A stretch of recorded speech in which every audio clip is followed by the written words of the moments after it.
ನಿಮ್ ಮರಿ concentrate feed ಅಥವಾ ಒಣ ಮೇವು ತಿನ್ನತಿಲ್ಲ ಅಂದ್ರೆ ಈ ವಿಡಿಯೋ ಮಿಸ್ ಮಾಡಕ್ ಹೋಗ್ಬೇಡ್ರಿ. ಹಾಯ್, ಎಲ್ಲರಿಗೂ ಕುರಿಗಳ ಆಹಾರದ ಸೀರೀಸ್ಗೆ ಸ್ವಾಗತ.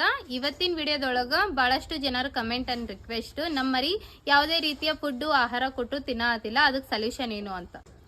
ಒಣ ಮೇವು ತಿನ್ನತಿಲ್ಲ ಅಂದ್ರೆ ಅದಕ್ಕೆ ಸ್ವಲ್ಪ ಬೆಲ್ಲದ ನೀರು ಸಿಂಪಡಿಸಿ ಕೊಡ್ರಿ. ಅದು ರುಚಿಗೆ ಒಣ ಮೇವು ಜಾಸ್ತಿ ತಿನ್ನುತ್ತ.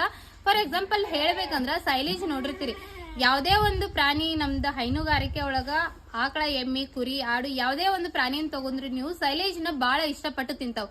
ಸೊ ಅದಕ್ಕೆ ಕಾರಣ ಏನಂದ್ರ ಅದಕ್ಕ ಉಪ್ಪು ಮತ್ತ ಬೆಲ್ಲದ ನೀರು ಸಿಂಪಡಣೆ ಮಾಡಿ ಅದನ್ನ ಒಂದಿಷ್ಟು ದಿನಗಳ ಕಾಲ ಇಟ್ಟು ಕೊಡೋದ್ರಿಂದ ರುಚಿ ಹೆಚ್ಚಾಗಿ ಮರಿಗಳು ತಿಂತಾವ್. ಸೊ ಅದೇ ಪ್ರೊಸೀಜರ್ ನಿಮ್ ಮರಿಗಳು ಫುಡ್ ತಿನ್ಲಿಲ್ಲ ಅಂದ್ರೆ ನೀವು ಫಾಲೋ ಮಾಡ್ಬೇಕಾಗುತ್ತ. ಸೊ ಕಾನ್ಸಂಟ್ರೇಟ್ ಫೀಡ್ ಒಳಗೂ ಕೂಡ ಅಷ್ಟೇ. ಹೆಂಗಂದ್ರ ಒಂದೊಂದ್ಸರಿ ಕಾನ್ಸಂಟ್ರೇಟ್ ಫೀಡ್ ಮರಿಗಳು ಯಾಕೆ ತಿನ್ನಲ್ಲ ಅಂದ್ರ ಮಿನರಲ್ ಮಿಕ್ಸರ್ ಇರೋ ಕಾರಣ ಕಾನ್ಸಂಟ್ರೇಟ್ ಫೀಡ್ ತಿನ್ನಲ್ಲ. ಸೊ ಆ ಟೈಮ್ ಒಳಗ ನೀವು ಬೆಲ್ಲದ ನೀರು ಅಥವಾ ಬೆಲ್ಲನ ಮಿಕ್ಸ್ ಮಾಡಿ ಕೊಡೋದ್ರಿಂದ ಮರಿಗಳು ಚೆನ್ನಾಗಿ ತಿಂತಾವು.